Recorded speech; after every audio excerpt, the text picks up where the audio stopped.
முருகா முருகா முருகான்னு அந்த அம்மா சொல்லிக்கிட்டே இருந்து அதனால் முருகம்மையார்னு பேர் வந்துச்சு. திருமணம் செய்து வைத்தார்கள். தனஞ்சயன்னு கணவனுக்கு பேர். இல்லற வாழ்க்கை நடக்குது. இந்த அம்மா எப்பவும் இன்னும் சில பெரியவர்களை நீங்கள் பார்த்துருப்பீங்க. இந்த முருகாங்கிற பேரை ஒருத்தரை கூப்பிட்டா கூட வா முருகான்னு கூப்பிடுவாங்க. இந்த வை முருகா இங்கே அப்படிம்பாங்க உலகத்தில். அப்படியே கொண்டு வந்திருப்பேன் எத்தனையோ தடவை முருகா முருகான்னு சொல்லிக்கிட்டே இருக்கலாம்னு. இந்த அம்மாவுக்கு அந்த பழக்கம் இருந்துச்சு. அந்த வீட்டில் ஒரு பணியாள் இருந்தான், அவனுக்கு முருகன்னு பேர். அப்போ அந்த அம்மா கூப்பிடும்போது முருகான்னு தானே கூப்பிடுவாங்க. முருகா முருகான்னு அடிக்கடி இவங்க கூப்பிடுற அந்த வார்த்தை அந்த வீட்டில் இருந்த மாமியார் காதுலேயும் கணவனுடைய சகோதரி காதுலேயும் விழுந்துக்கிட்டே இருந்துச்சு.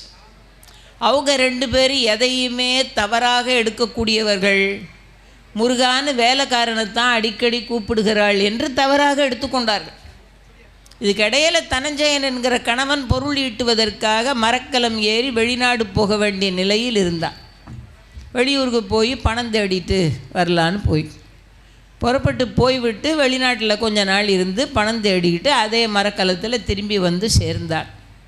திரும்பி வந்து சேர்ந்தால் தயாராக இருந்தாங்க. தாயாரும் அவனுடைய சகோதரியும் கோள் மூட்டுவதற்கு தயாராக இருந்தார்கள். நீ போய்விட்டாய், அவளோ முருகா முருகா என்று வேலைக்காரன் பேரையே சொல்லி கொண்டு மனனம் பண்ணிட்டு இருக்கிறாள் என்று தவறான எண்ணத்தில் சொல்லிவிட்டார்கள்.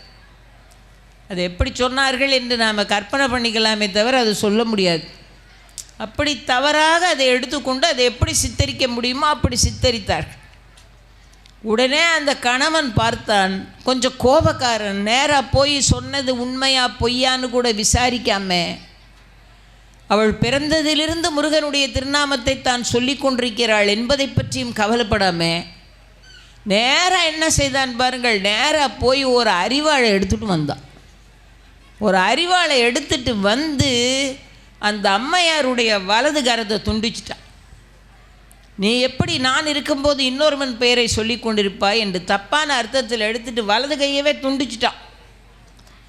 அந்த கை துண்டிக்கப்பட்டு கீழே விழுந்து கிடக்குது. அப்பவும் பாருங்கள் முருகா முருகா என்று முருகா அப்படின்னு அவள் சொல்லுகிறாள். காத்திருப்பானா அடியாருக்கு அருளும் அந்த முருகன். அந்த அருமுகவன் உடனே வந்துட்டான் மயிலேறி.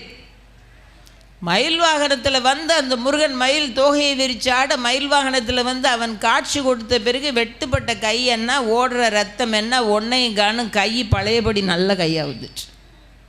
இந்த காட்சியை கண்ணால் பார்த்துக்கிட்டு இருந்தான் அந்த தனஞ்சயன், கையை வெட்டின அந்த முரடன். அப்போது அந்த அம்மையாரை பார்த்து முருகன் கேட்டான், உனக்கு என்ன வேண்டும் கேள் என்றான். என்ன வேணுமானா அந்த அம்மா கேட்டிருக்கலாம்.